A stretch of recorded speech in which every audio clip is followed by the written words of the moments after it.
Test, test, test. Test, test, test. 11:59.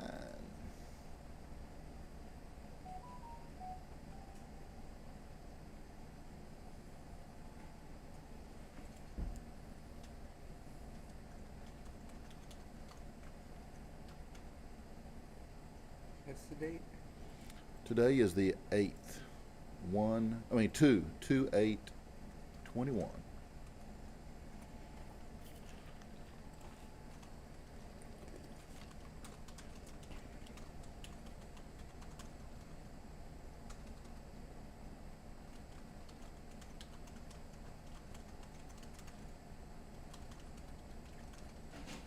ROG. That's right. There you go. Does that look good? Yeah.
Welcome, guys.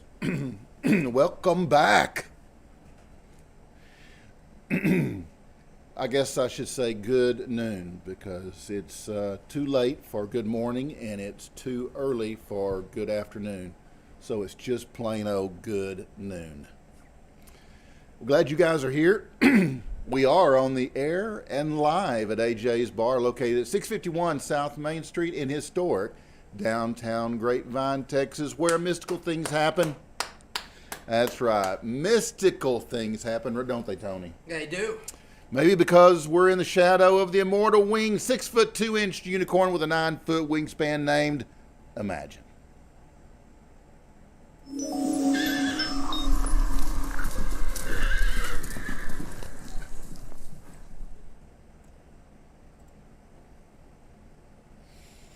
Imagine. Believe and imagine. Let's not believe anymore. We had to correct the name because we called it Believe for 4 years. It was 40. I was wondering how long. Yeah, just because we called it Believe 4 years doesn't mean that was its real name. That's almost like getting your kids' names confused, you know. Yeah. But Imagine is watching over us, so we're like safe and secure. And imagine this. We are happy that you're here. That's right, you are here. And we know that you remembered to tell somebody, a friend, family member, a mere acquaintance, even a stranger, to join us too. We know you did that today. I told the lady at Taco Casa. Did you? No. You should have. I will next time. Maybe she would have gave you some free tacos. Ooh, good idea. You could have brought us a sack full of goodies. I love Taco Casa. You need to work on the Taco Casa sponsorship. I know. I really should. I need to work on that. In fact, I'm going to do that because we love their food. Oh, yeah. Well, guys, my featured guest today is Roger Boyd. Once again, keyboardist and the only remaining original member of American rock band Head East. And those guys were from Central Illinois. This is Roger Boyd of Head East, and you are tuned to DC and the Barside Jive, the rockin'est piece of video you'll ever see. Well, thanks, Roger, and thanks, Imagine. Let's see. At this point in the show, I usually turn to AJ and say, AJ, what are we drinking today? But AJ's not here. He's on a sabbatical. He is up in the mountains somewhere finding himself. And so we are drinking a mule. This is a Mexican mule made with one of my favorite tequilas. Morgan actually made it before she split. But these are great. One of my favorite drinks. And once again, it's the Mexican Mule here at AJ's on Main. Now, guys, in addition to my guest segment, which comes a little bit later in the show, I've got unconventional news, botched weather, unheard of sports, and traffic that's sure to make you go WTF. So, hang on. You want to stick around till the very end of the show because you don't want to miss anything. Especially the end, because like Tony likes to throw things in at the very end. So, Like this? you want to watch that. And this? Yeah. Oh, wait. I got to do the bell. Oh, you got to do the bell. All right. Okay, ready? See? It's the bell It's is sticky. We It's need to sticky.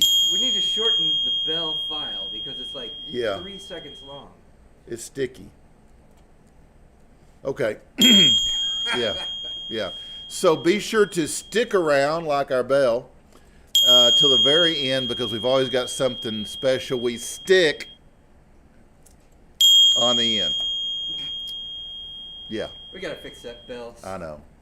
I'll shorten the lead. By the way, I've got some totally useless information. Oh, that's really important. You ready? Uh-huh. Did you know that women can hear better than men? What? Women can hear better than men. They have the same hearing apparatus as men, but they focus on it more during child rearing. It's a known fact that they hear better. And those of us that have been married or are married or have a girlfriend, we know this to be true. Now, is it only if they focus on it during child rearing, that would be mothers have better hearing? Right, but there's another factor that can be considered, and it's that the corpus callosum Yeah. of women are 23% larger than men. Now you got me. Yeah, okay. I'm yeah. convinced. Yeah. And the corpus callosum is like this C-shaped nerve fiber bundle found beneath the cerebral cortex. Whoa, that's way up in there. That's right. I'd have to really say that slow for AJ. Since he's not here, I can just use normal speed. Oh, that's rude. It was. But he's not here to defend himself, so I'm good. If you guys are feeling the urge to call in and engage AJ, well, you can't because he's not here. No small talk today. He loves small talk. And I was going to give you the bar number, but since AJ's not here, there's no sense in calling. But be sure to check out my YouTube channel. Just search Barside Jive Live at youtube.com and click the subscribe and then click that little bitty bell. When I post something new, you will know all about it after you click that bell. And it's free. It's a free click. And now, guys, a word from Axe. Hi there, I'm Denise St. Clair and I am so excited to introduce my co-host for today's exciting event. Former champion of the Albuquerque Open, it's Monica Blake, everybody. I'm thrilled to be here, Denise. Why don't we get started? Absolutely. So no one wants to play with dirty equipment. That's why you have to keep your balls clean. Problem is, bar of soap just doesn't cut it. See? Still dirty. Well, how can guys clean their balls so that they're more enjoyable to play with? Well, there's finally a tool that can really get the job done. The Axe Detailer. Cleans your balls.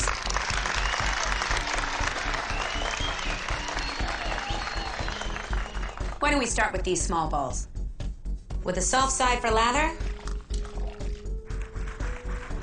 and a rough side for scrubbing, this can make any ball sparkly and new. Go ahead and play with those clean balls, Denise. Wow.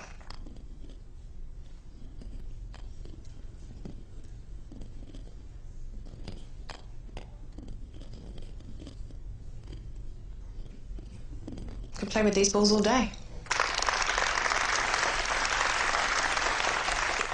Let's see if the audience has any questions. You there. Can it clean these filthy balls? Throw those fuzzy suckers down here. Look. Cleans right through the prickly surface. What about my ball sack? Just plop it right here and let's get to work. It's a big ball sack. Monica, it looks like we have time for one more demonstration. Come out here, Mr. Hackerman.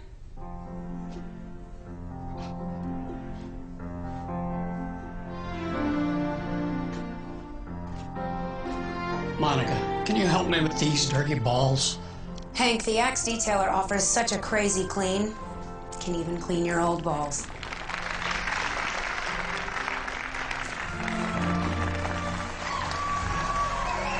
Wow. They look like new. Incredible. There really is no nook or cranny that thing can't clean. You are a true champion, Monica. If you've got dirty balls that need cleaning, call now and you can get a free detailer. Or just visit the Axe Shower Gel aisle in your closest retailer.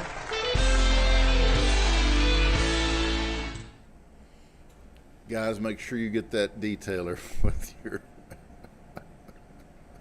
ball wash.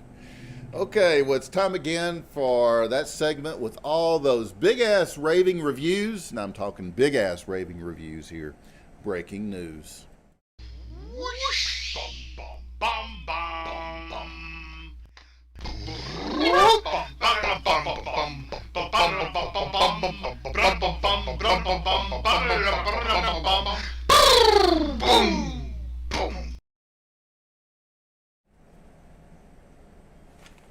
Oh, hey, our top news story straight in from the Barside Jive news desk. And guys, those, thanks. Those Mexican mules are delicious. Okay.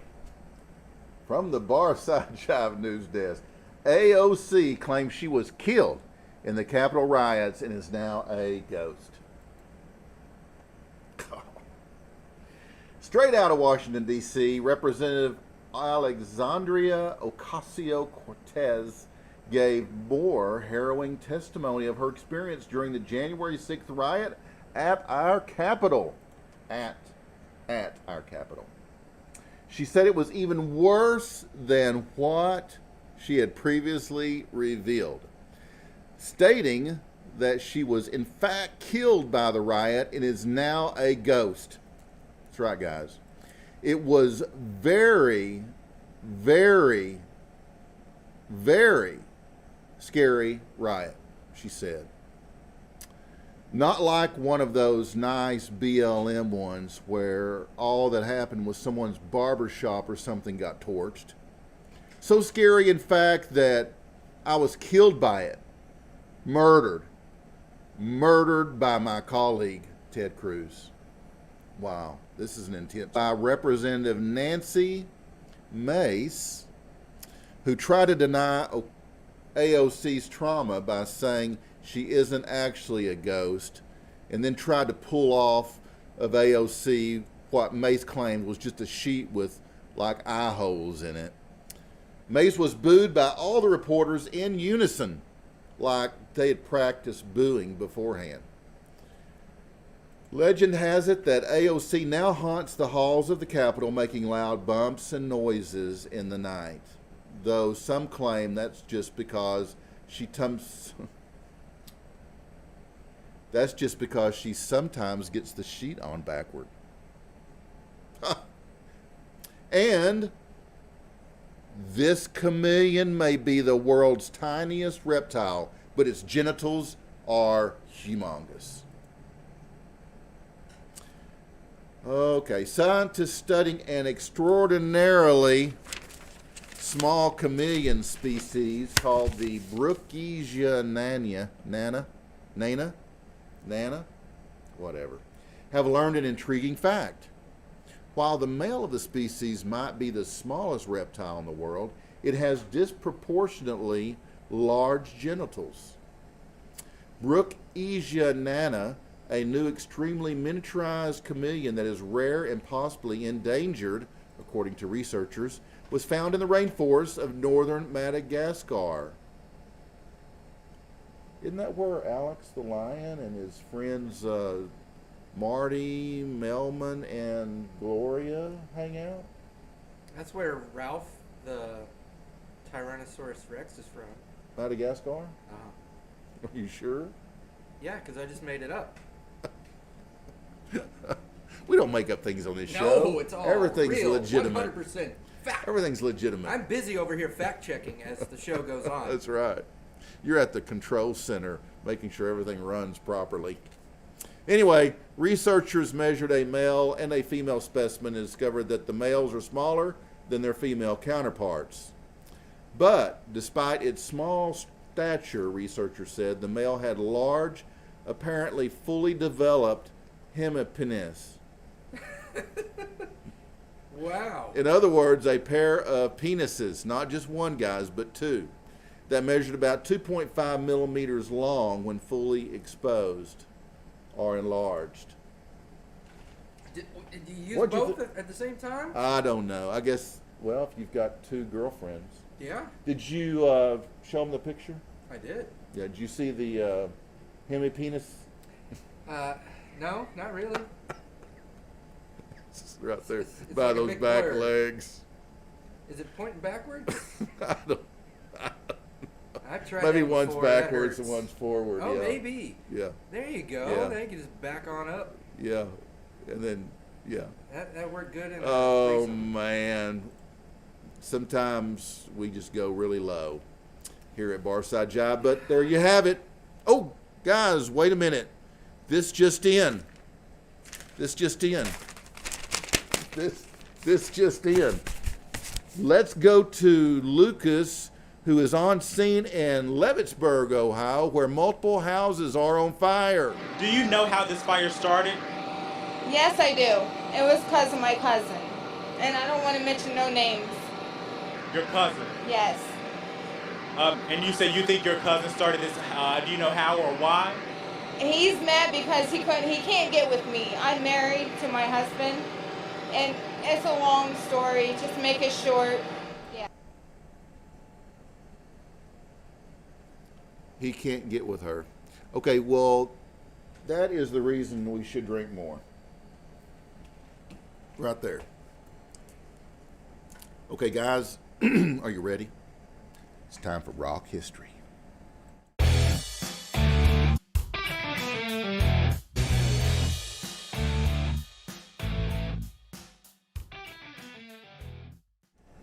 And born on this day, February 8th, 1961, was the Vince Neil.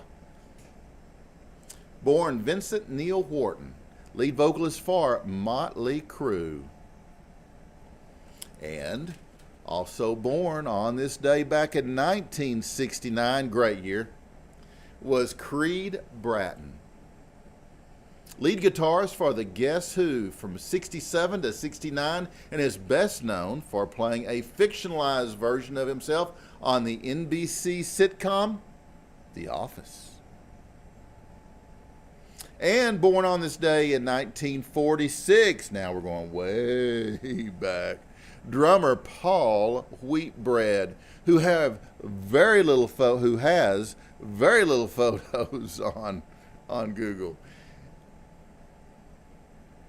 Yeah, he was of the American pop rock band Gary Puckett and the Union Gap, which were one of the most successful radio groups of 1968. And in fact, they sold more singles than the Beatles that year. Imagine that. Huge. Now, let's talk a minute about those who have died on this day, February 8th. On this day in 1990, Del Shannon, American rock and country musician as well as a singer and songwriter, he left the building for the final time. 50-year-old Del Shannon died of a self-inflicted gunshot wound at his home in Santa Clarita, California. He had just appeared at the annual Buddy Holly Memorial Concert in Fargo, North Dakota, and had recently completed recording a new album with the help of Tom Petty and Jeff Lynne, called Rock On. Shannon was rumored to take Roy Orbison's place in the Traveling Wilburys at the time of his death. He would be inducted into the Rock and Roll Hall of Fame in 1999. Wow, I love the Traveling Wilburys. They're good. They are, I mean, we've lost several of them. Yeah. I mean, who's left? Jeff Lynne and, no, Jeff Lynne and Bob Dylan. Oh, I can't, yeah. The only, I always think Bob Dylan died back in the 70s. oh, Sorry. I can't believe we got to get him on this show. Yeah, you better hurry. I better hurry.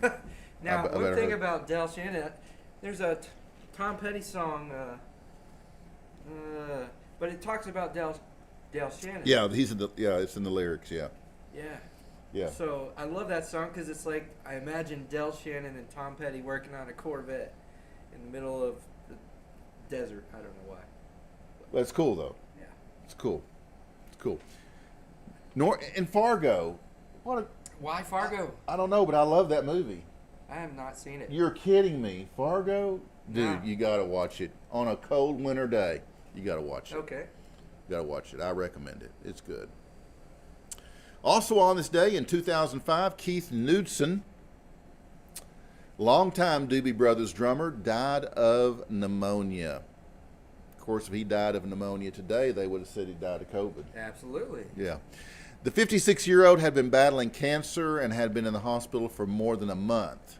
Knudsen was part of the band during their prime hit-making years and recorded Black Water, Taking It to the Streets, China Grove, and Listen to the Music. 4 great tunes, right? Right, AJ? This week in rock history, on this day, 1988 was the year the surviving members of The Who reunite for their 25th anniversary at the televised BPI, British Phonographic Industry Awards in London, England. Their 3-song medley of My Generation, Substitute, and Who Are You runs past their time slot, forcing a fade out during their last song and causing pop singer Rick Astley to accept his award for Best British Single off the air. Ouch. I bet he was pissed. He got rickrolled. He did, totally. Supposedly the program got behind due to transmission issues, so it wasn't the Who's fault. But this really wasn't the first time for a problematic appearance by the Who, because 2.5 years after the group finished their farewell tour, they were persuaded to appear in the London segment of the monumental Live Aid concert, which took place on July 13th, 1985 at Wembley Stadium. They were rejoined by keyboard player John Rabbit Bundrick, who had played with them from 79 to 81, but not in 1982. The performance was energetic but problematic. A problem with John Entwistle's bass guitar briefly delayed the start of their set, only to have the BBC's power cut during the second verse of My Generation, resulting in only the audio being transmitted for the last part of this song and Pinball Wizard. The video resumed for Love Reign Over Me. Prior to Won't Get Fooled Again, Pete Townsend announced, I think we're just about getting there. Wherever it is, we're supposed to end up. The guitarist then lost his balance when doing one of his trademark kicks toward the end of the song, although he recovered quickly. Despite all this, the band's showing was well received. That's it. That's all for my daily dose of rock history, which means it's time for a little COVID update. Those Mexican mules, guys, you got to try them. They're good. Fauci says we can fight virus by wearing up to 3 leashes. That's right, guys. Straight in from the Fauci desk. Oh, Lord, this never ends. As the science continues to evolve at the Centers for Disease Control and Prevention, CDC, on how to slow the spread of COVID-19, Its experts are now recommending a good old-fashioned bloodletting, saying we can curb the effects of the virus by wearing a pandemic. If you can get leeches, that's probably the best way to do it, said Dr. Fauci, but we've seen any form of bloodletting makes a difference. One leech is good, but I see no reason why 2 or 3 leeches wouldn't work even better. Now, in a study of 100 subjects, those who let out most or all of their blood were 2 times more likely to test negative for the virus than those who kept their blood and survived the study. Oh, shit. That reminds me.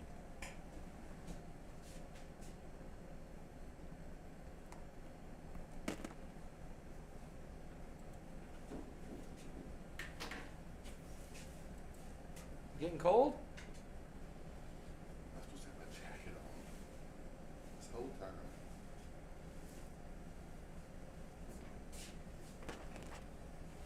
That's professionalism right there. There you go. Now, Hey, my dog got 2 ticks. I should have just left them on there. 2 ticks. What the hell? 2 ticks. Don't those suck blood like leeches? Oh yeah. That's true. I should have kept my ex-girlfriend then, too. Where were we? Oh, we were back in the study. So in a study of 100 subjects, those who let out most or all of their blood were 2 times, that's right guys, 2 times more likely to test negative for the virus than those who kept their blood and survived the study. I mean, this is a huge breakthrough, said study leader Grant Stoddard. All this time we've been telling people to put their mask on top of a mask, on top of a mask, on top of a mask.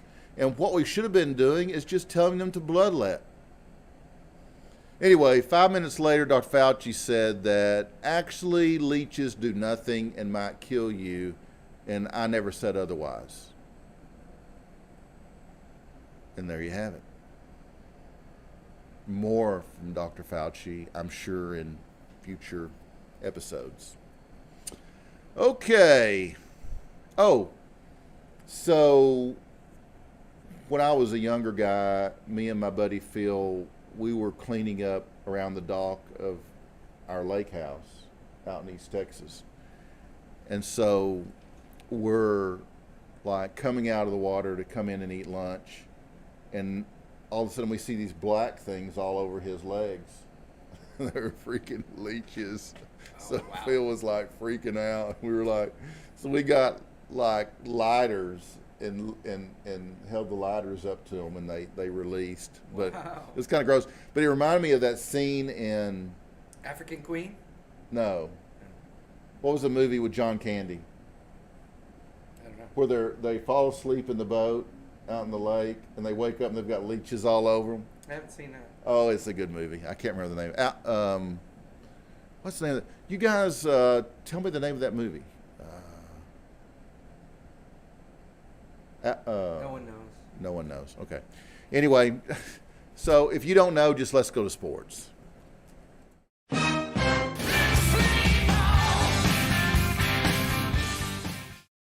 Dun, dun. Okay, guys, it's cheap, it's fast, it's easy to learn. We're not talking about you. It's the barbaric sport of shin kicking, also known as purring, hacking, or idiocy. Not much to explain here. I mean, booted contestants face off. They put their hands on one another's shoulders and kick the shit out of each other's legs, sometimes into raw meat. A point is awarded each time a soon-to-be crippled competitor falls to the ground, howling in pain. A stickler, also might be called a referee, is on hand to make sure competitors actually fell from a shin kick and not, say, from profuse loss of blood. Our crack research team, that would be the Barside Jive crack research team, found this popular in Wales, but that's about the only place we know of. Let's go to Wales and take a closer look at the shin kicking championships.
Dude, I'd just sneak a knee into the nuts. It'd be over a lot quicker than that. Shit. And just when you thought you'd seen everything, stay with us. We've got more coming. And now a word from our favorite fog hat sellers.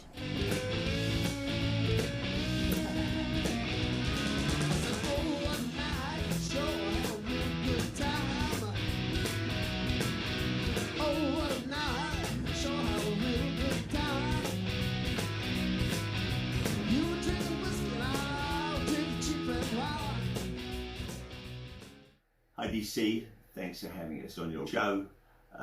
And for you folks, I'm Roger of the band Foghat, and these are our wines. Foghat Cellars. This is a Chardonnay from Monterey County, absolutely delicious, 2014. We have 2013 Pinot Noir from Monterey County. It's absolutely fabulous, a wonderful drinking wine. If you like Pinots, you'll love it. This is a Cabernet Sauvignon from Paso Robles. All our wines come from Central.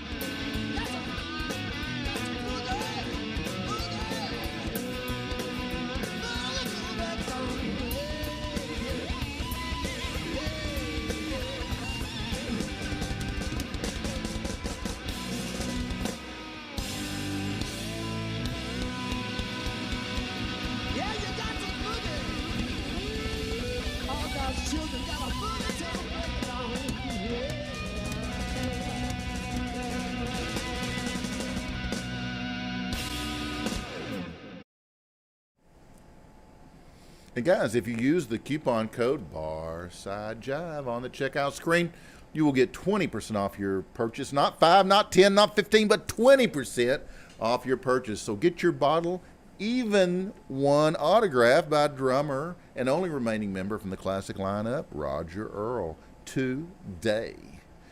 All right, guys, I think it's time for weather. What the hell? Weather.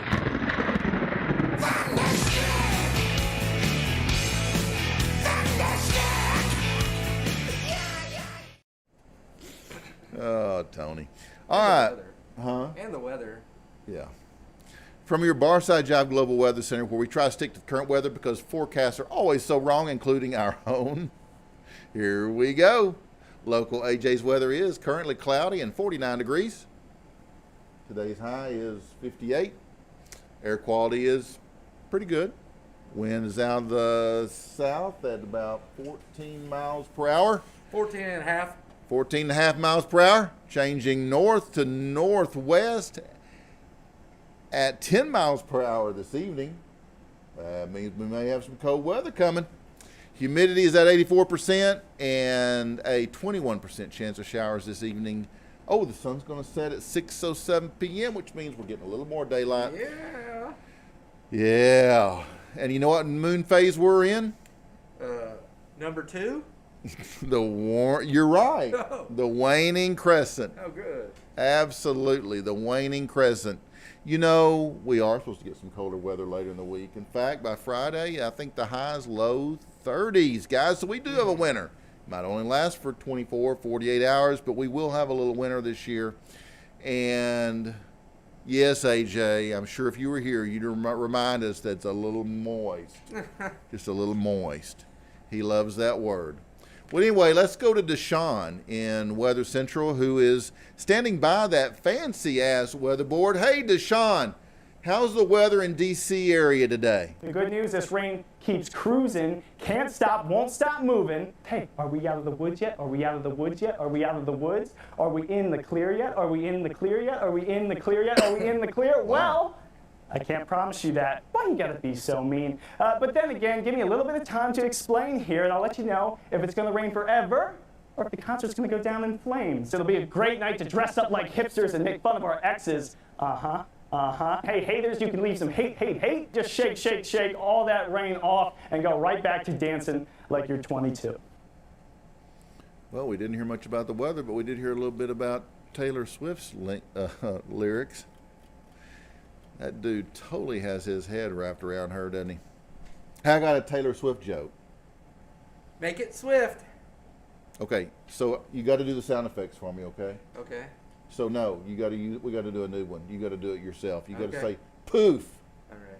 Can you do it? Poof. Poof. That works. That works. Okay, so there's 3 Italian nuns. They die and go to heaven, where they're met at the pearly gates by St. Peter. He says, "Ladies, you all led such wonderful lives that I'm going to grant you 6 months to go back to earth and be anyone and do anything that you want." The first nun says, "Well, I want to be Taylor Swift." And poof, she's gone. The second says, "I want to be Madonna," and poof, she's gone. Oh, sorry. That was a misfire. The third says, "I want to be Alberto Pippolini." St. Peter looks perplexed. "Who?" he says. "Alberto Pippolini," replies the nun. St. Peter shakes his head and says, "I'm sorry, but that name just doesn't ring a bell." The nun then takes out a newspaper out of her purse and hands it to St. Peter. He reads the paper and starts laughing. He hands it back to her and says, "No, sister, this says Alberta pipeline laid by 800 men in 6 months." Poof! And that's your global weather from your Barside Jive meteorologists. Kinda. Here at Barside Jive. Our weather was brought to you by our good friends over at Doritos? Bud Light. Oh, Bud Light. Never know.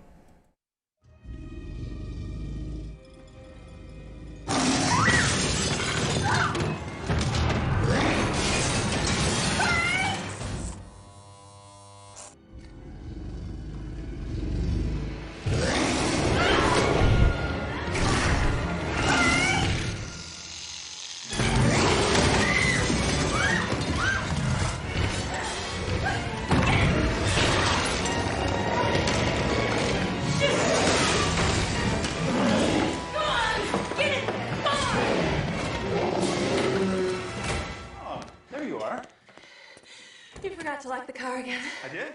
Sorry.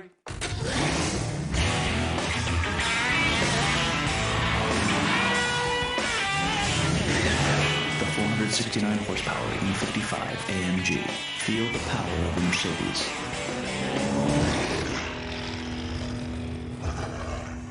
Stop. Okay, guys. Sorry, it wasn't Doritos and it wasn't Bud Light. It was Mercedes. Thanks, Mercedes. It was close. So next week on Barside Jive, I've got guitarist Steve Hackett from English rock band Genesis. I'm talking the Phil Collins, Peter Gabriel, Tony Banks, Mike Rutherford, and Steve Hackett Genesis, which was the most commercially successful lineup those guys had. That's next Monday, guys, at 12 p. noon Central Time. So make sure you're here. Let's take a quick look at traffic. What do you say?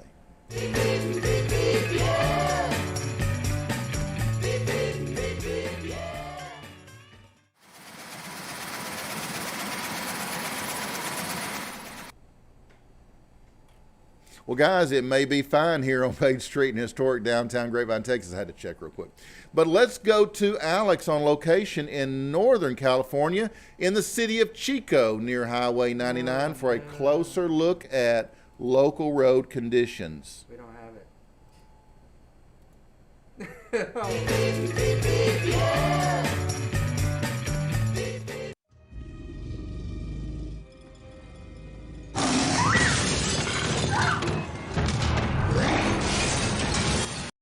Tell another Taylor Swift joke. Tell us another Taylor Swift joke. Okay. So, what's the difference between Taylor Swift and a flat soda? Flat soda? Yeah. I don't know. Okay. The flat soda won't write a song about me after I dump it. Company. I'm sorry. This. Okay, we're ready with that traffic. The flat soda won't write a song about me after I dump it. I thought it was good. Anyway, okay, so let's go to Alex.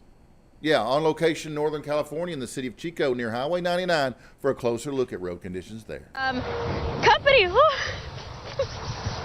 I'm sorry, the sprinklers just came on.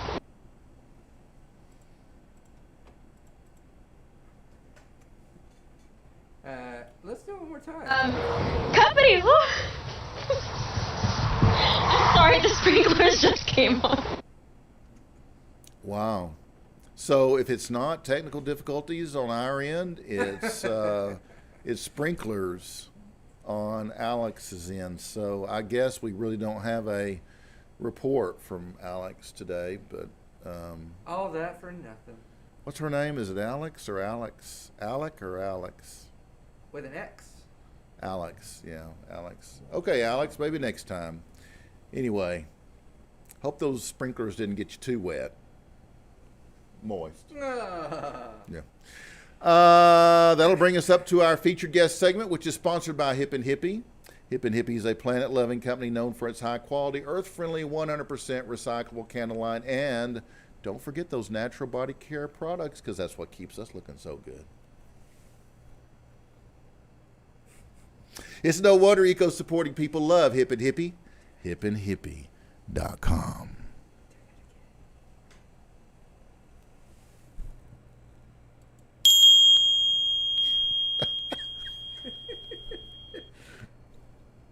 Oh,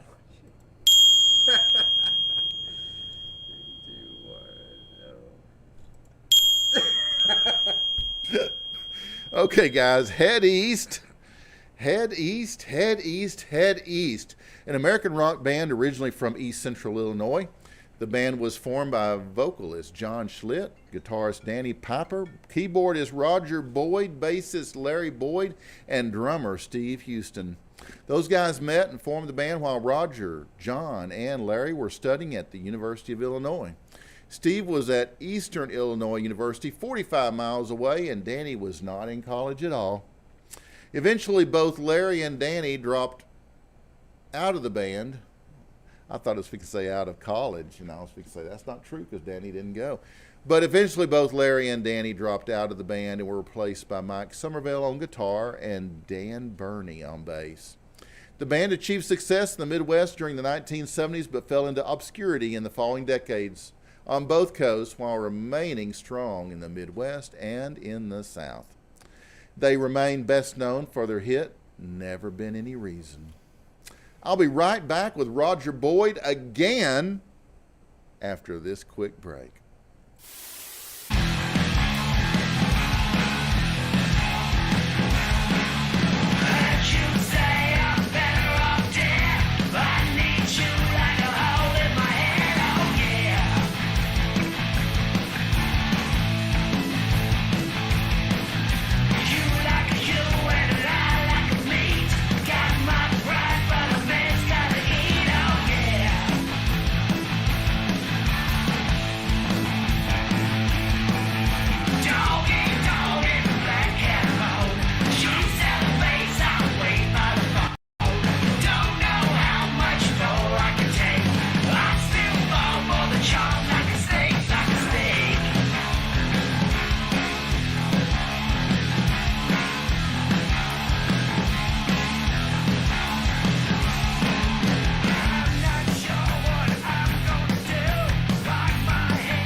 to see a creator. This video tutorial will provide information on a Lua script that when installed on OBS...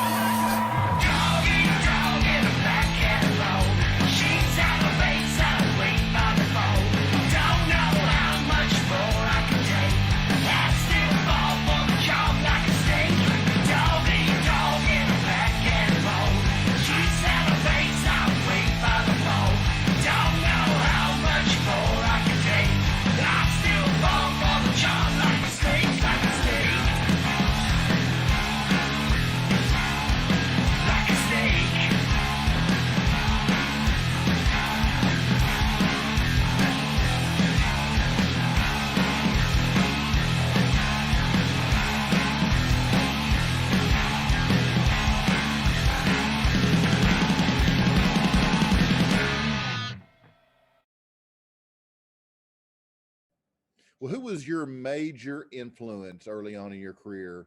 Well, when we first started, we were always a big vocal band. So one of the reasons we broke is because we were doing Three Dog Night and Crosby, Stills and Nash stuff. And nobody else was doing that kind of stuff. I mean, we could sing like that. As far as keyboard players are concerned, I always liked John Lord from Deep Purple. Oh yeah. Had that overdrive, you know, because they called my organ that organ from hell because it was all souped up and had that same kind of overdrive, a little beefier than John's. But John Lord's sound was really good. And Rick Wakeman from Yes had a pretty good organ sound that I like. But John Lord's probably, you know, is close. And actually Kenny Hensley and Uriah Heep, even though he and I were like two barnyard banty roosters whenever we were on the same on the same show. Really? Oh yeah.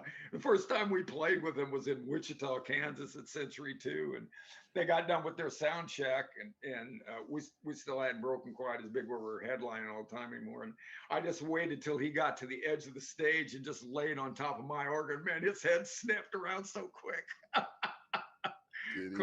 because of the sound. Yep. And so we always kind of had a little thing going with each other with the organ thing. If it was just kind of in fun, but yeah, for the most part. Yeah, for the most part. Well, the only not in fun Banny Rooster thing I ever did was with David Lee Roth. Oh, you got to tell me about that. Well, no, it wasn't a big deal, but it was in Texas, down in San Antonio, because we were on the Texas Jam together. We did about 6 or 8 shows together. So David Lee and I both were, you know, both go-getters. So y'all got along? Okay, we got along okay. Yeah. You could still be Banny Roosters and still get along. You may have heard this, but I got to tell you, I was chatting with Carmine Apiece, and he was telling me, you know Carmine, don't you? Yeah, we just played with them about 6 months ago. It was great. And boy, I tell you what, they still sang just like we really liked the fudge. So our drummer loved the fudge. Oh yeah. That's like that kind of vocal. And yeah. I was really excited about playing with them, you know, because they hadn't played together just forever. And vocally, it was good. It was really enjoyable. So yeah, we had good chats with them. Well, Carmine told me that he said once he and David Lee Roth were supposed to do a project together, and so they had talked about it, and then they were to meet on this particular day, and David Lee Roth shows up. And Carmine said he was wearing something that looked like it was cut out of a Holiday Inn bed cover, you know. Really? Yeah. So Carmine said something about it to David Lee Roth. Anyway, after they were done, David Lee Roth left, and that was the end of it. He never heard from him again. Really? He said he guessed he got offended that he made fun of his outfit. Get up, huh? It was hilarious. John Mellencamp was pretty touchy. Was he? Yeah, he's pretty touchy to work. Well, we were talking. Good songwriter though. Oh yeah. Well, we were talking earlier about the differences in people, and some people are personable, and then some people are not at all. That's correct. It's the same thing. It's, some people can laugh and joke and kid, and some people can't take it at all. So, Ian Anderson was like that. We did some shows with Tull.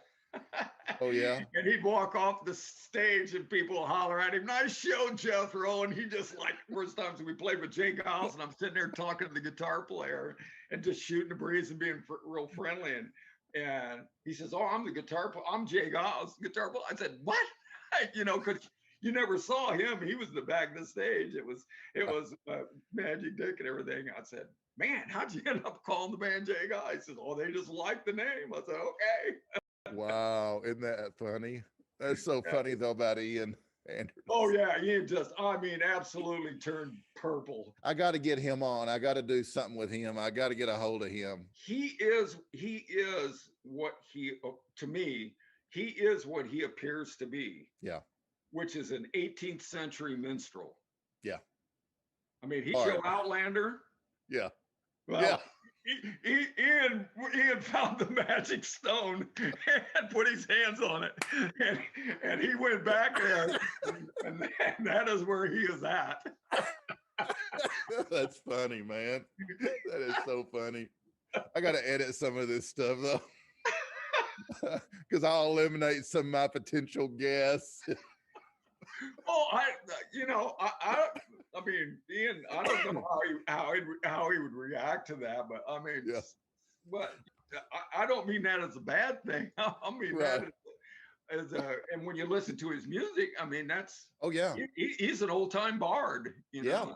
Oh yeah, no, totally. So totally. But I just went, wow, dude. Dude, if I get him on, I'm damn sure not going to call him Jethro. Yes, that one you better pass on. I think the Bard thing and maybe the Outlander thing would be okay, but yeah. No Jethro. No Jethro. Okay. So let's go back. Probably wasn't your first band, but pre-Head East, you had the Timations. Yes. Okay. And we all wore the look-alike suits with the Dickies and the white pants and the old Dave Clark 5 look, that kind of look, early Beatles, Dave Clark 5 look kind of thing. Right. How did that band work out for you? Well, actually, the story is kind of interesting. We were the Timations. Now, I was in school at the time, and so summer school, the house I was living in, everybody was gone except for a few people. So John Schlitt was in a fraternity across the street, and he was a beta. And we got him in the band, and we worked all summer, every day, during the day on all the Three Dog Night and Crosby, Stills Nash and all that stuff. Rehearsed every day because we could do it in the cafeteria and just leave our stuff set up. And then at night, we went out and listened to all the other bands in Champaign. August the 4th, we played at the Carbondale Teen Center as the Timations.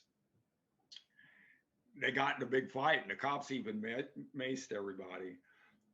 And so that was the way the Timations kind of ended up, because on Monday, we were going to play at this college bar called the Golden Gauntlet.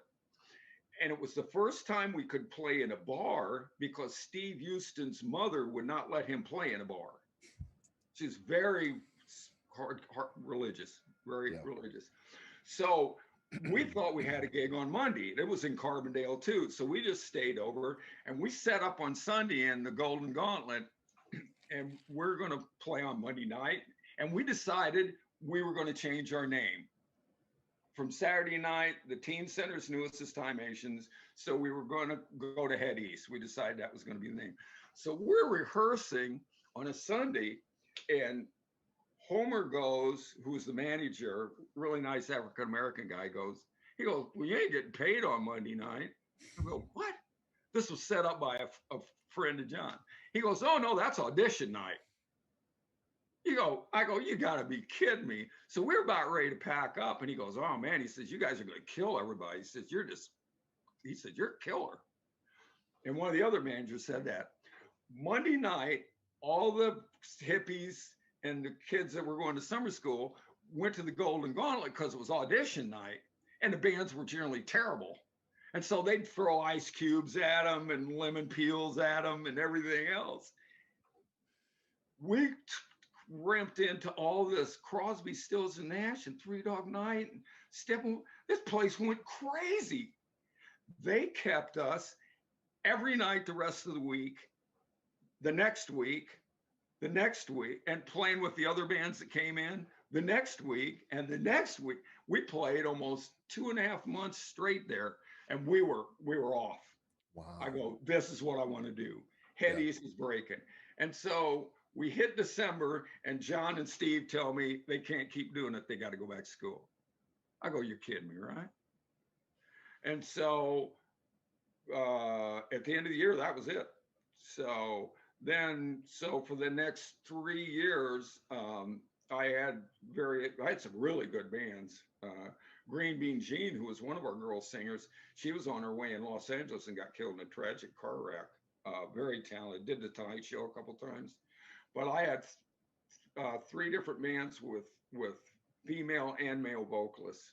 So we went through our Stones, Jefferson Airplane period of time, and then we did like Whitebird with a flute and oboe, very different kind of band, and then we had another band. So then in 1973, I was done doing cover stuff.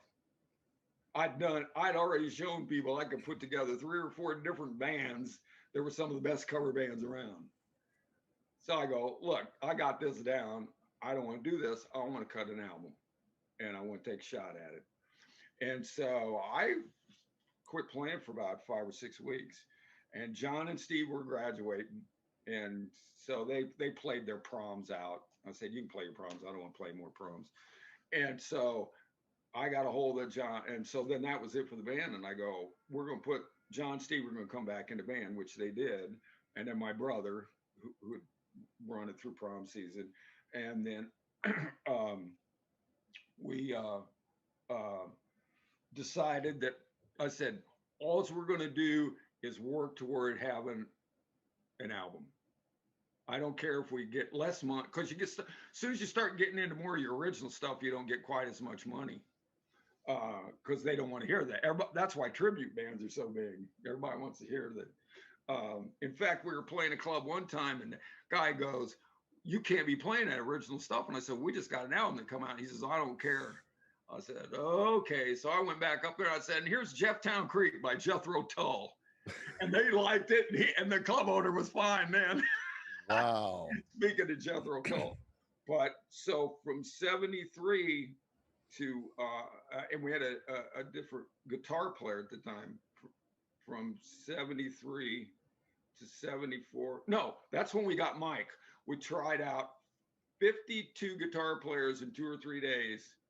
And it came down to Mike Somerville and one other guitar player. And we picked Mike, and we played in the Green Bean on Wednesday night. That was our first gig. And then we went out to Colorado and played the old Dillon Inn in Dillon, Colorado. And then 2 nights at Arts Bar and Grill, which was a club that Chicago owned in Boulder, because we didn't hardly know any songs. We knew about 6 or 8 songs. That's it. I said, by the time we're ready to come back, we'll be fine. And we started working on original. And then a year later, is when we cut Flat as Pancake. Wow. And then put it out on our own label, of course. Right. And then it jumped off. Shelley Grafman at KC Radio in St. Louis loved it and just played the. I saw one of his disc jockeys, and he said, Shelley kept calling me up when I was on the air in the night. He says, play that Never Been Any Reason again. And he goes, Shelley, I've already played it 3 times in a row. And he says, we don't generally play anybody 3 times in a week. Shelley says, I don't care. And Shelley broke it. And then it went to KZoo, which was the other AOR FM that was breaking out in Kansas City.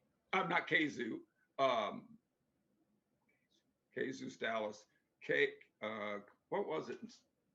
I can't remember now in Kansas City. Anyway, the other big AOR in Kansas City picked it up. on our own label. So we were selling it through some of the independent distributors, and we were off. And so then A&M picked it up, and then repackaged it and did all that thing with Pancakes, which had nothing to do with the original title. The original title came about because we were coming back after playing all night in the Chicago clubs. You played 6 hours a night. So you didn't Wow. get done about 4 o'clock in the morning. And we were driving back to Champaign. Steve Houston goes, man, this place is flat as a pancake. You know, we were all just looking at corn stalks and soybean fields. So when we brought our own album out, we had a pancake floating in the sky, like when the earth was flat. Right. Syrup dripping off the sides and clouds in the sky. And then the little patty of butter was the basketball arena at the university, which was the assembly hall. So flat as a pancake meant something to all the people from the area. Okay. Wow. So we did 5,000 albums and 508 tracks. So those are real collector's items. Oh, And then when A&M got it, they did it all into this pancake eating thing, which was, all we did is put on a bunch of weight. Yeah. Great album, Roger. It was, it still holds up. Yeah. Every time I listen to it, I'm surprised. And, you know, but part of the reason it's so good is, number one, we didn't have a lot of electronic stuff back then. You had to play everything. Yeah. You couldn't fake it. Yeah. So those albums have a tendency to hold up better because the electronics, different electronics and stuff really date your album, you know, from the time period was. And a lot of vocals on it. And we had a whole year of working those songs out in the clubs, night after night after night after night. And so we never ever did that intense of a job of working on our songs as we were able to do then, because once that album broke, then we had people pulling us this way, people pulling us that way, and wanting us to do this. You got to be on the road. No, you got to cut an album. But that was a whole year's worth of work of getting ready to record Flat as a Pancake, and it shows. Yeah. That's why a lot of bands' first albums are some of their best. Yeah. I mean, look at the first Chicago album. Oh yeah. Whew. Yeah. Same kind of thing. Yeah. So, oh yeah. It's terrific. So that's a story of going from the Timations to Head East. So who decided that you needed a name change? I think I did as much as anybody, because I go, we're starting on a college bar circuit, and Timations was kind of dated anyway. The old R&B, doo-wop, all that stuff was really fading in a hurry because all the San Francisco stuff was happening. And I just didn't think the name was fitting. And since we were getting ready to do something different anyway, why not change the name? How did you choose Head East? What does that mean? Well, we'd spent a lot of time playing in the East, like I said, with Indianapolis, and a lot of religions look to the East, or, I mean, you can make stories up about it. But basically, one of our road guys came in one morning as he watched the sun come up, and I was sound asleep. We'd gone through a bunch of names. He says, man, we got to call it Head East. Okay, that sounds as good as anything. Now can I go back? Really? Everybody kind of liked it, so we called it Head East. It was that simple. It was that simple. Wow. We probably should have picked something else, because sometimes people had trouble with the names. Just like Never Been Any Reason, I wanted to call Save My Life. Mm-hmm. Right. Because that's a lot of what people remember about the song. Right. But Mike wrote it, and he said no. So we had some problems when that first hit the radio stations, because people couldn't always call up the name of the song right. But the good thing about the Pancake album cover is A&M had the checkers on it, around it. And since everybody pulled albums out of the big rack of albums, you could always see the checks. The rib of the album stuck out. you could line up 150 albums and you could pick up Flat as a Pancake because the ribbing was different. I know Wow. it sound, you go, really? Is that how things happen to music? So, and we've had other things that didn't work out. You know, there's two sides of that. Sometimes all the stars line up for you, Yeah. and sometimes you're just hitting a fat lick, and for whatever reason, they don't. Our double live album was still one of the better live albums ever out there, and right in the middle, it was 52 with a bullet and bulletin up in the charts, and A&M changed their whole distributorship and couldn't get any albums to the stores, and so that killed our numbers, and essentially killed the progress of that album. So you know, sometimes things line up for you, and sometimes they don't. Sometimes they don't. Yeah. Do you mind telling me who the original members were and where they are today? Okay. Now, when you ask about the original members, do you mean when Head East first started, or the original members with Flat as a Pancake? I'll do both for you real quick. Okay. Okay. The original members that played the first show as Head East was my brother Larry on bass. He still lives in Carlisle. Okay. Steve Houston on drums. John Schlitt on front singer. Mike Somerville on guitar. Oh no, Mike Somerville wasn't there. Danny Piper was on guitar at that time, and me on keyboards. Danny Piper is living in Chicago. I haven't talked to him in years and years and years. My brother used to stay in touch with him, but he does some Christian stuff, not professionally, but he does some Christian stuff. Now, is he the one that was in Petra? No, that's John. Oh, okay. Okay. Yeah. No, Danny never recorded professionally or anything. John was in Petra. Okay. And there'll be an interesting story since you asked me about that.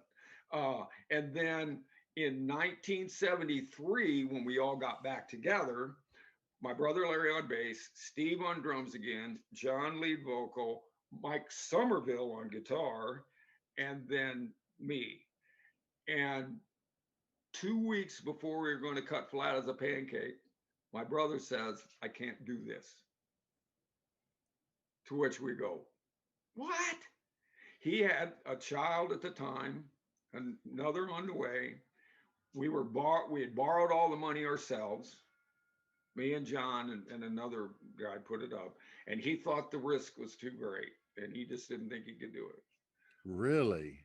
We got Dan Burney, but the thing that could have been really bad that wouldn't have worked out probably ended up being a blessing, because in order to get Dan ready to record, because the session was already set up and I was bound and determined we were going to start cutting because of the great deal we got at Golden Voice Studios, we had to rehearse around the clock. So by the time we got ready to go in and record,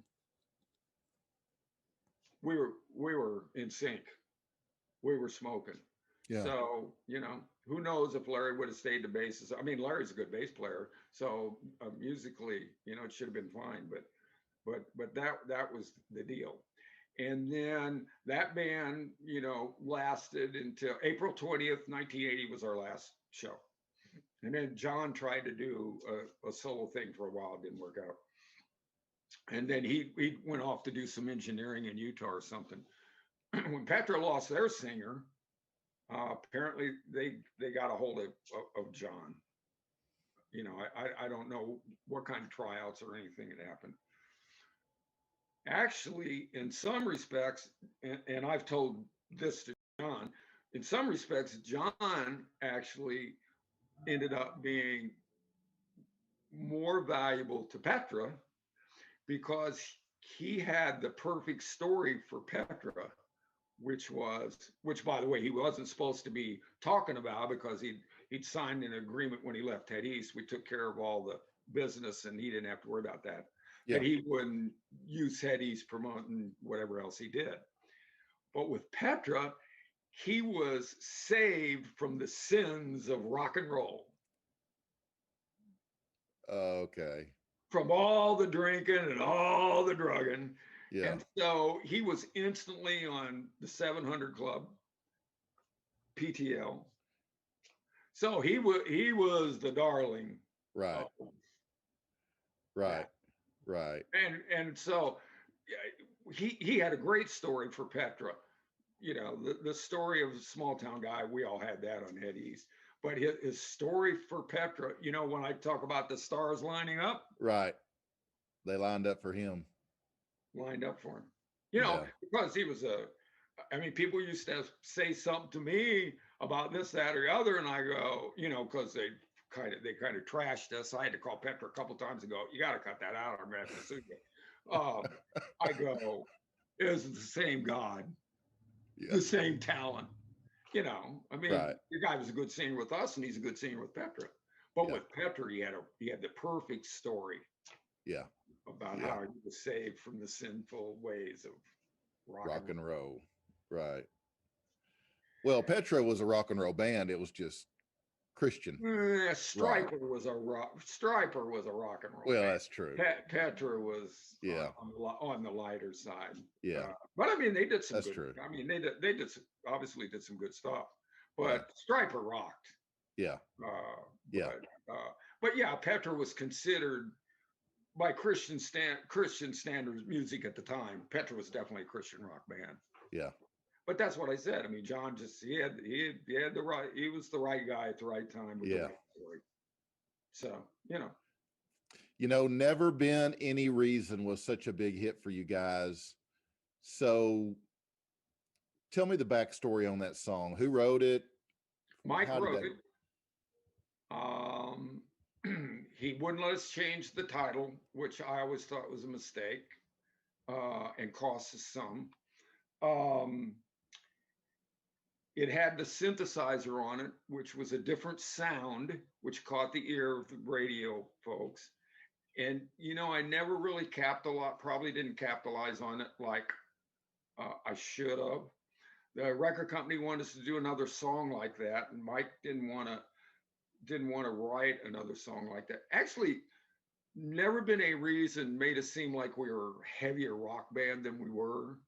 I mean, if you go back and listen to a lot of our stuff, we weren't quite that heavy. Right. But then again, Never Been Any Reasons what's kept us around for a while. So I mean, you take this side of the sword on one end, and then you have to put up with what the other side of the blade's doing. And we were on a pop label, which was A&M. So we really should have pushed some of our pop stuff more, and really didn't figure that out till down the road. That was the label of the Carpenters and Herb Alpert and those kind of folks. And we're sitting here, bunch of beer drinking, rocking Midwesterners on there. They didn't really know what to do with us. So Mike wrote it. He wrote some of the melody lines that I played on the synthesizer. He and I went through that and got that together. But he had some of the melody lines already together, and then I added some stuff here and there and did this and that.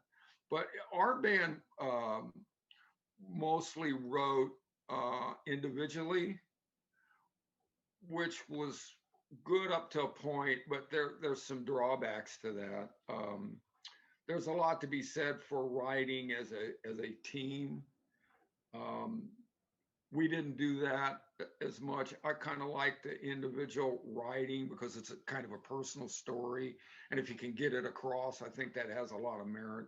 But Mike wrote it, and we always thought "Love Me Tonight" was going to be the big pop hit. Yeah. In fact, the Bay City Rollers wanted to do that, but then we wouldn't have been able to put it on the album, and we thought that might be the song that would really push us into the top 10, which it did. I think the "Love Me Tonight," I think the storyline behind the song ran into some issues with some of the AM radio stations, because Never Been a Reason, if radio stations would have known that the words were better than a white line, wouldn't have played it.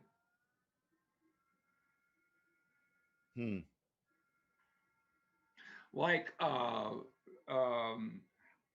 Lakeshore Drive, LSD by Eliota Haynes and Jeremiah. Yeah. A lot of radio stations wouldn't play, great song, wouldn't play that because it said LSD. Well, yeah, Lakeshore Drive, but they played Snow Queen. It's like, really? Yeah. Go figure.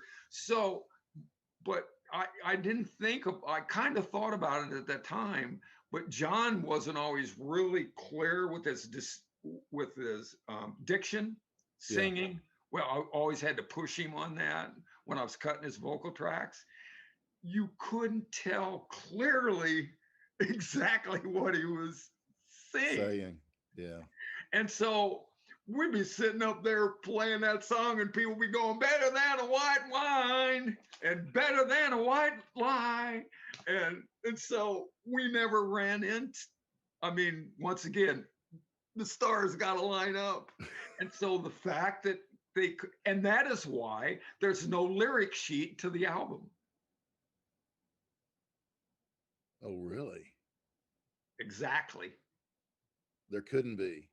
There couldn't be. Wow. When A&M got it, there couldn't be a lyric sheet. That was a very conscious decision because back then everybody's putting lyric sheets with their albums. Yeah. Right. Couldn't do it. And so I always wondered if with Love Me Tonight didn't run in. I think that ran into some resistance because of the subject matter of the song. Yeah. Great song, by the way. Killer. It was always my mom's favorite. Yeah. She loved it. But yeah, that was a really good song. Super tune. Did Mom know the lyrics? I never bothered to ask her. I assume maybe she did, but I don't know. Oh man. Well, you know, you guys did a great job on since you've been gone. Since you've been gone, great job on that. That was another big hit for you guys, right? Yeah, you want the stars didn't line up right story? Yeah. Casey Kasem calls me. Yeah. American Top 40. Yeah. We are 42 with the bullet. 40 was it. And so I'm done. And I asked Casey, I go, well, you know, what's the deal? He says, you go into 40s, you go into top 40. He said, you're it. The next week, because a radio station in St. Louis, the guy was on vacation, didn't report it.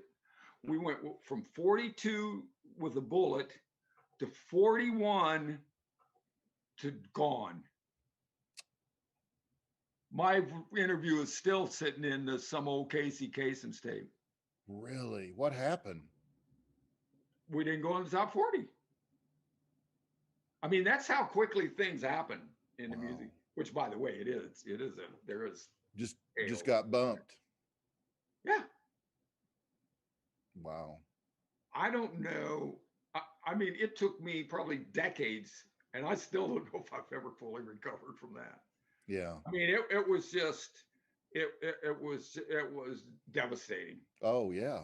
Because it was St. Louis, I looked at my managers and I go, you couldn't make sure that they didn't, because we were at that point in moving up the charts where if you hit any kind of a hiccup at all, it's like getting in the top 10. When you get close to the top 10, everything's got to line up just right or you don't go in the top 10. Yeah. But that 40 thing, and we went 42 with a bullet to 41, then to like 46. And I mean, it still got added some stations and everything, but we lost all the momentum. It was gone. Oh, so you had already done the interview. I'd done it. So it was ready to go. Ready to go. God, did you ever get a copy of it? No, probably just as well. Yeah. Yeah. God, sorry, Roger. Yeah. Well, you know, who knows what life would have been. I mean, you never know. Yeah. What life would have happened. But yeah, the big problem is, and then the guy that was the head of A&R at that time got another song, Treat Me Right, for us. and we cut that, and he got fired as we were in the middle of cutting it, and then it didn't go ahead and get released, and of course Benatar then did it later. Yeah. Well, and in the albums following Flat as a Pancake just didn't do near as well, did they? No, and hindsight, we had, first of all, we didn't have a good FM song like Never Been Any Reason. And there was some real creative stuff in there, really melodic. We had violins and all kinds of stuff. So musically, like your brother that played some of the classical stuff, sure. Musically, there's some really good stuff on it. I didn't want to produce it. I wanted to get an outside producer. For some reason, people wanted me to take a shot at it. They totally changed the studio, brought in a new board and everything, which threw me off. I wasn't experienced enough to go, oh, wait, let me think about this. And so FM did not pick up on it. But then A&M wasn't a good FM label. We should have been on CBS. All the rock acts that survived from the Midwest have all been on CBS. Mm-hmm. We had a song on that album called This Woman's in Love. A promo guy from the East Coast says, I got a station that really wants to wail on it. He says, you got to let me have it. At that time, I hadn't figured, hey, this is a good, because we put it on the album because it's a good pop song. It's a really good recording. It's kind of Love Me Tonight, got the same kind of thing. And I was really tired, was really beat up because the FM part of the album didn't go well. They wanted to do it. And I still remember talking to our managers. I'm going, okay, if he wants to do it and he's going to jump on it, let's get it out there. But you and the record company have got to work. You know, we got to push it. They wanted us to do another Never Been Any Reason kind of song, and we did not release the song.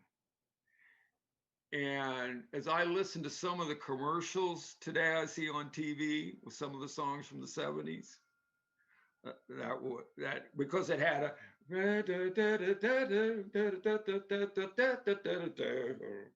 I can tell by the way she walks by, this woman is in love.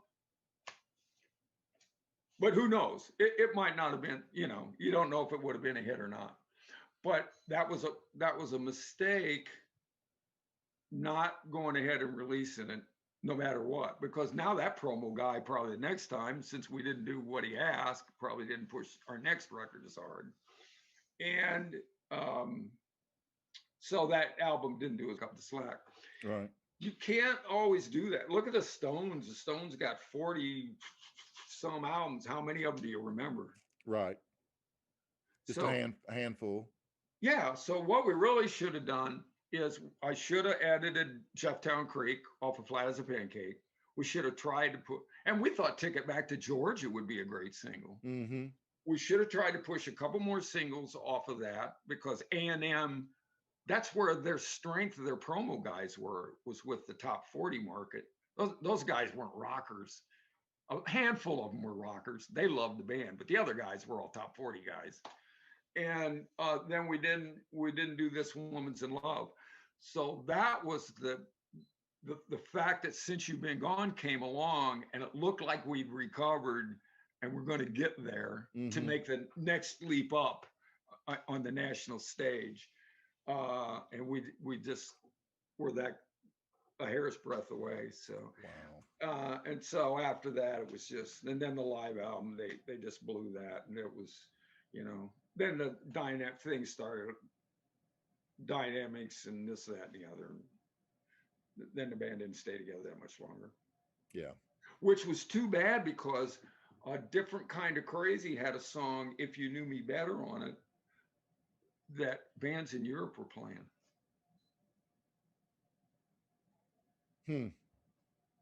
But the record company never did anything with it, and they weren't that strong in Europe, and they didn't pay any attention.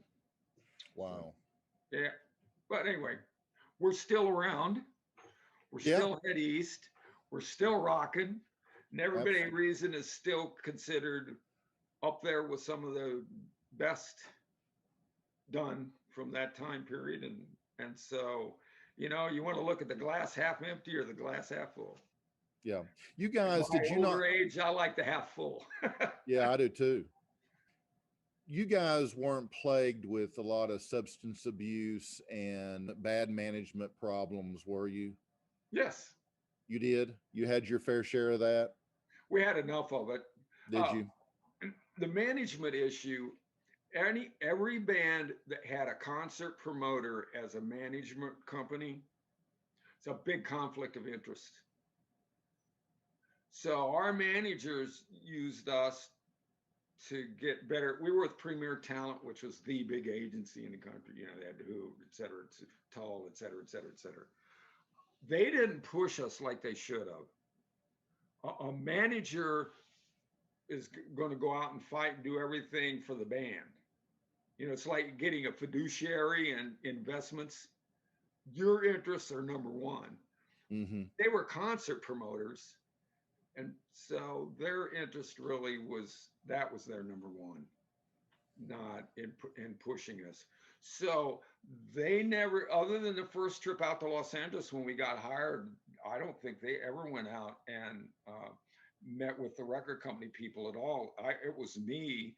And really, as an artist, I shouldn't have been doing that necessarily. Part of the time I should have, but I shouldn't have had been trying to do management functions as well. Yeah.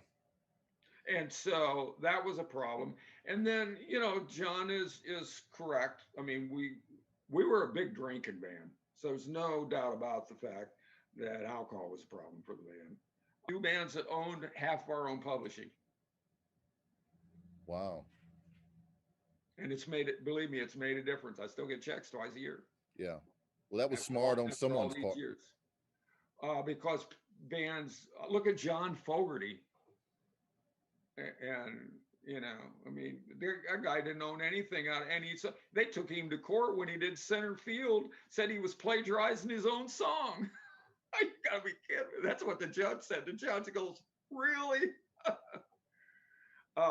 Because bands would always give that up because nobody understood that's where the money was at. Yeah. Was in the publishing. You got a hit song, sell it to a number of bands. So, wow. So anyway, I could, well, like I said, some of the times, and then if you get big enough, sometimes then, and we never got quite that big, we got to play in the majors, but we're not like the guys that make the all-star team all the time. We didn't get that big. If you get big enough, then you can, they'll give you a little more slack sometimes. But even the Yellow Brick Road, when Elton John came out with that, he only sold like 3.5 or 4 million copies, and they're going, they thought it was a flop. I go, you got to be kidding me. And I mean, that's what went on. If you ever want to see something that's tough, watch the Karen Carpenter story, and you'll see about it. When she put up $400,000 of her own money to cut an album that she wanted to do, and they wouldn't let her release it. Oh, wow. I'd have blown the record company up. Oh, yeah. Yeah, I'd have gotten hostile. I would have. I'd have been a Bandy Rooster. Yeah. And I just watched that not too long. I knew a lot of some of that was going on. I didn't know the whole story because we were there. Boy, they'd be down on Karen Carpenter. I'm going, you got to be kidding me. This girl's paying your salary. Yeah. The band was so big. But there's dynamics that go on in the music business that's just, I never could. They wanted me to stay in LA. I just couldn't do it. I said, it's not my thing. Yeah. I don't want to do it. And it's nice that you think I can produce and do this or do that. But I said, I just never cared for the environment. So, yeah. So you make your choice. I mean, you have choices, and you also have outside factors that you can't always control that have to line up. And sometimes they line up in your favor, and sometimes they don't work out in your favor. Right. And then all we can hope for is hopefully it balances out somewhere. Yeah, you have to think that. We find that spot. I mean, if since you've been gone, it'd have been a bigger song. Maybe I would have never ended up going back to college and getting my PhD, which is still, was a big deal to me. Right. And wouldn't have the nice life I have. I'm very happy, and the guys I got playing with me now are just they're the best. They're a lot of fun, wonderful guys to play with. Sound just like. Took me a long time to get the right guys back to the original sound, but at least my ear's still good. The original sound I had in my head. Yeah. And so that's what I look at, because if maybe we would have had even more, maybe we'd have had more drugs and alcohol, if we'd have gotten bigger. Yeah. Because there's plenty of stories out. I mean, them. Yeah. Plenty of stories out there that people got bigger and you thought, oh wow, and they just. Yep. So. Roger, this only happens to me like 1 out of 5 interviews, but I totally lost track of time. But I looked and it's 4:57. We've been talking nearly 2 hours. No, you've been talking nearly 2 hours. Yeah, well, I mean, I love the business, and you're great to talk to. You had great questions. You obviously are really, when people are really into it, I can spend a couple hours talking about it, because for me, it's been an interesting trip, wonderful trip. The ups, the downs, the downs. And people love to hear. They love to hear the stories. I mean, when I interviewed Bunny, we had an hour scheduled, and 3 hours later, we're still talking. I was going to say, Bunny could talk. And let me tell you, the first 20 minutes, I wasn't even recording. I looked up and I was like, oh shit, the red light's not on. And he's like, what? He said, what do you mean? And I'm like, dude, we're not even recording. I said, let me turn the camera on. So we did. I was at Mary's place up in Rockford, and I felt so bad, and I thought he's going to get pissed and leave. I came all this way. I've only got 40 minutes. And he just talked for 3 hours. He talked until we filled up the memory card. There you go. And I said, buddy, we can keep on going, but the memory card's full. And he's like, I'm good. I'm done if you're done. And I'm like, yeah, let's quit. So, well, two things in a recording studio. Number one, did you get that? The record button wasn't on. And the other one is, when we had tape and we used to edit, and people had a solo that they just thought was killer, which was like, and you'd go cut it out and you'd go hand it to them. Yeah. Here's that solo that you really love. Yeah. But that's hilarious. The thing is, we were so blessed. The band was so blessed, and I was so blessed. I always tell people when they ask me about it, especially the younger people that weren't around during that period of time. Yeah. I said, you ever turn on your TV and see that old flick that's called The Golden Age of Hollywood? Where you see the Keystone Cops and and everybody running around. And they go, yeah. And I go, that's what the late 60s into the early 80s was like in the music business. I said, there will never, ever be a time period that is exactly like that. No. And I said, we were so blessed, whether we wanted to be big or not big or whatever, we were right in the middle of it. Yeah. And it was just absolutely the best. So we got to play with everybody in the business. We got to do this, we got to do that. It was exciting. All kinds of different stuff was going on. It wasn't so formatted yet. That there was a lot of experimenting, and it was. I said it was just special. So I never get tired of especially talking to some of the folks that didn't go through it about what it was like. Yeah, it's great. It's been great being with you. Guys, you still are watching Barside Jive with my guest Roger Boyd of the legendary American classic rock band from Illinois. Head east. So Roger, with all of your experience, what advice would you give to someone interested in a music career today? Oh man, people ask me that, and I'm afraid I'm not. Here's what I tell them. I said, if you love it more than anything in the world, because I came into it accidentally and found that I just loved it more than anything in the world. I said, if you love it more than anything in the world, then go for it. and give it all you got, because you're going to have to give it all you got. They ask Barbara, not Barbara Mandela, who's big, not Dolly Parton, one of the biggest country people there, the redheaded gal. Reba McEntire. Reba McEntire. They ask her if she had to do it, if she would go back, would she do it again? And she says, I'm not sure I would. I had to give up my kids, my family, and that's what you have to do. So you have to love it more than anything, because otherwise you can't rise to the level you need to, and you can't put up with the sacrifices you have to make. Yeah. And that's what you have to do. So I said, if that's the case, then go for it. But I said, if you don't, then just play it and enjoy it, which is how I started.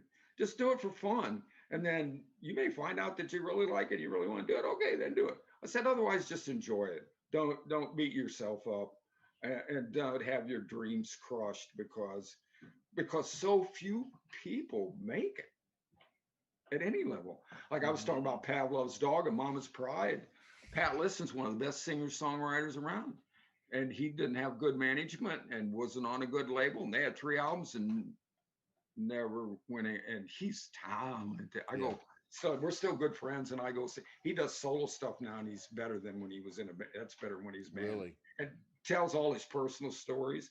But so I tell him about the golden age of Hollywood. And by the way, A&M Records, the facility, that was Charlie Chaplin's old studios.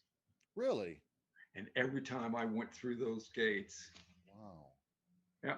And his house used to be there. Yeah. It's the old Charlie Chaplin studios. I bet that was surreal. Very.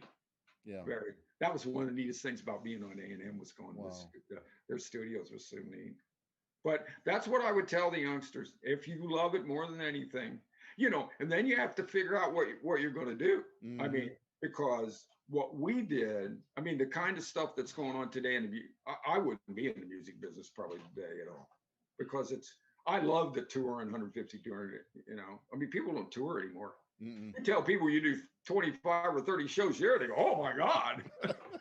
I said, man, we did 33 shows and, we did 33 days and had 2 days off and then another 20. I said, nobody does that anymore. And I said, that was so fun. I mean, all you worried about was what's the gig today? Where's the next town tomorrow? Right. It was free. It was freedom. Right. But none of that happens anymore. So why I got into it, and what I really liked about it, besides the music, was the camaraderie and the travel and everything. And you don't see that today. Right. And so, rap is dominant, or hip hop, I mean, those are the genres today, or be a killer songwriter. I tell people, if they really want to do stuff in music, go to Los Angeles and write for TV or the movies. That's the best way to get your music heard. Well, you've seen a lot of success at that. Only your song in movies and Dazed and Confused. Yeah. Young kid. That's how the young kids know us. Yeah. Dazed and Confused is like Rocky Horror Picture Show. It's right behind Rocky Horror Picture Show. Oh yeah. They all know us from Dazed and Confused. So I guess you're still getting a few checks from all that, right? Yeah. Yeah. And then Matt McConaughey we were in the Sahara movie he was in, and then some other things here and there. Right. Here and there. Friday Night Lights, we were in that, and right. Canadian Road Trip, whatever that show was. And yeah. No, we do. Yeah. Because I own half the publishing. You're a smart man, Roger boy. And at the time, they told me if I asked for that it would make the deal go south, and they wouldn't give me a deal. And I said, you know what? I'm going to roll the dice. Yeah. That was. I've made some decisions that weren't quite as good and didn't work out as well. Yeah. That one did. That was a good for you, Roger. Good for you. But okay, before we go, I want you to tell me one more cool story. I don't care if it was a place, a person that you've encountered. Tell me one cool story. Okay. In fact, if you want to throw an exclusive out here just for me, I'll let you. Okay, this is pretty fun. People get a big charge out. Oh, I'll tell you two quick ones. One of them, we'd already played a gig, and we had to fly across Lake Michigan to play Muskegon, Michigan, at a late show, and it was like 1:30 or 2 o'clock in the morning, something great back when they did all that kind of stuff. We had to fly in a King Air, and the guy goes, "I'm going to be sitting at the small airport at midnight. We have to take off. And if you're not here at midnight, then I'm leaving. You ain't gonna make the gig." So we're driving and we get there and I can't find the way into the airport. And this guy is turning the plane around and getting ready to head down the runway. I drove across the ditch and I'm driving down the runway straight at the airplane as fast as I can so that the guy can't take off. No, what? This sounds like a Die Hard movie. I know. Wow. So that one was pretty good. And then another one. Wait a minute. Did you get him to stop? Huh? Did you get him to stop? We made it. Roger. And then awesome. The other one is we were in Atlanta, a different kind of crazy, and we were playing Rockford at the Rockford Speedway because they had big outdoor shows there. And so the guy, we had to catch an early flight. I was married briefly with this young gal. I had to rush her to the hospital. I thought she was having an appendicitis attack. And I said, well, I'll catch the next flight. Back then you could do that. And the guys went ahead. Well, it just turned out to be colitis and it was okay. So I ran to the airport to catch the next flight. And they go, we don't have anything available. And it was storming like crazy. I said, I got to get on this flight. I'm getting paid a lot of money. You know, we're there with the cars and Nugent and whoever. And I said, I gotta go. And they go, well, you can't. I had an American Express Gold card, which was the biggest one you could have at the time. Yeah. I called up Butler Aviation and rented an airplane. And I have a line of businessmen, about 25 guys long. I'm selling tickets to pay for the plane I just rented. Because American Express Gold was an open-ended card. You could buy a house on it. I'm selling tickets to the plane. Oh my. So American Airlines comes over and says, I think we can they had me walk on with the crew. I flew jump seat. I get to O'Hare Airport in Chicago. They have a helicopter waiting for me. And I don't even go into the jetway. They run me off the back of the plane into the helicopter. They helicopter me to Rockford. And as the band is on stage, just about ready to play, they're just walking up on stage. The helicopter comes down beside the stage, and I jump out of the helicopter and go running up on stage. Wow. What an entrance. Yeah, it was. And a couple people that knew me really well goes, I bet that's Roger. Dude, it don't get much better than that. Yeah, so crazy stuff back then. What a story, man. And now I've added something else to your title. Because of that story about stopping the airplane, you're now like a superhero. Oh, well, believe me, the guys were sweating bullets in the car. Oh, I bet I said, so. I'm going, we're making that airplane. Yeah. Go, oh my God. I said, you'll stop. If Roger says it, Roger means it. Well, what's next for Roger Boyd? Getting you something in the water tape. Well, besides that.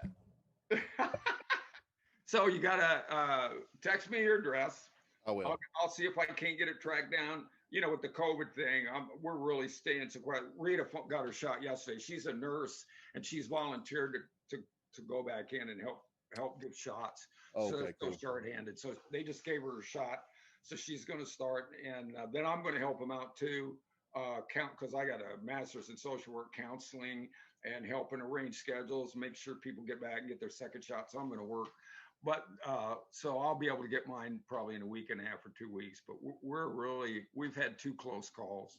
Our one eldest daughter was living with us and she got it. Fortunately, we had already quarantined her. My wife had a feeling and we made it through that. But boy, we were sweating bullets. But a couple of times we've been really close. So I'm just not interested in finding out if I'll have a light case or bad case. So Yeah. I'll get a hold of Kathy right away, but I'll definitely get a copy of it. You'll really love it. It's Okay. Okay. really been a treat with you doing this. A lot of Dude, fun. this has been awesome. Roger, I just want to thank you so much for being on my show today. It's been a real blast having you on. I've had so much fun, and I just wish you and your family and Head East just all the happiness there is in the world and continued success. I really appreciate it, DC, and it has really been in this time period with all this COVID in the last 8 or 9 months we've been through, you have definitely erased a lot of all that doom and gloom with having a great time talking music industry and Head East with you today. The best to you and your family and your fans. Thanks, Roger. Guys, you can follow Head East by going to their website, head-east.com. Also, you can go wherever you buy music and get you some Head East today. I'll have the links in the description below. So all you got to do is just click. I'll make it that easy for you. And thanks for hanging out with Roger and I today. And please like and share this video and click subscribe to my YouTube channel. It's free. And then click that tiny bell to receive notifications when I post something new. That will wrap this episode of Barside Jive. Until next time, stay safe and happy, and I'll see you all very soon. Peace, love, and rock and roll.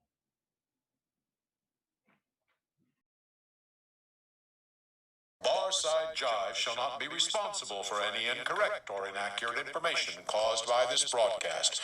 Barside Jive does assume, however, all responsibility for the satirical nature of its content and for the occasional fictional nature of its content. All characters appearing in this broadcast, even those based on real people, except for our featured guests, of course, are entirely fictional, and any resemblance between them and any persons living dead or undead is purely a miracle.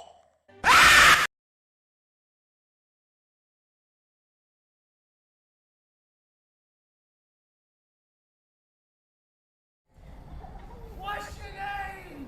What? Credits. What is your name? You can Tony! Huh? You can do them now. Fuck you, Tony! After this? But no. What's your name? Of course it's not. Oh, Ezekiel! shit. Fuck you, Ezekiel! Fuck you! Fuck you! Okay, I'll edit them in.